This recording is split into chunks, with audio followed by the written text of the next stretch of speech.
دوستوں ایک چھوٹا سا واقعہ آپ کے سامنے پیش کرتا ہوں۔ مرحوم شیخ عبدالحسین خوانصاری کہتے ہیں کہ کربلا میں ایک اطار تھا جو بیمار پڑ گیا۔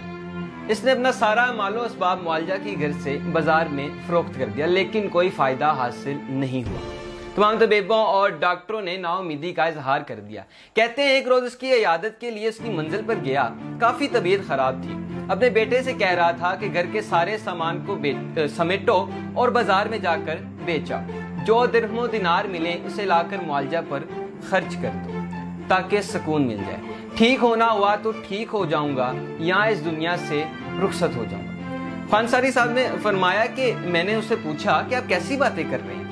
اس نے ایک آہ بھری اور کہنے لگا ہمارے پاس بہت دولت تھی اور میرے ثروت مند ہونے کی ایک وجہ یہ بھی تھی کہ جب کربلا میں ایک وبا پھیلی تو اتباع نے اس کا علاج شرازی لیمو کا پانی بتایا تھا، لہٰذا لیمو کا پانی مہنگا ہونے لگا اور بڑی دقت کے بعد ملنے لگا۔ میرے ذہن میں ایک ترکیب آئی، اگر لیمو کی مصنوعی خوشبو کو تیار کر کے اسے پانی میں ملا کر بیچا جائے تو کافی آمدنی ہو سکتی۔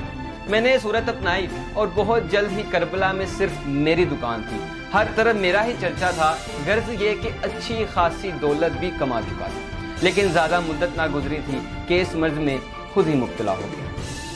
جو کچھ تھا بیچ ڈالا اور اب چند چیزیں باقی رہ گئی ہیں اور اپنے بیٹے سے کہہ رہے تھے کہ جا کر اسے بھی بیچ آؤ، صحت یابی ہو جائے گی یا اس موذی مرض سے نجات مل جائے گی۔ دوستو لالچ انسان کو ہلاک کر دے، ہلاک کرنے والی ایک اخلاقی بیماری کا نام ہے جس کا لغت میں تمائل نفس کی طرف اشارہ کیا گیا ہے، یعنی کسی شے کی شدید آرزو کرنا، قرآنی اصطلاح میں بہت زیادہ توقع رکھنا اور لوگوں کے مال اور زندگی کے بارے میں حرص کرنا۔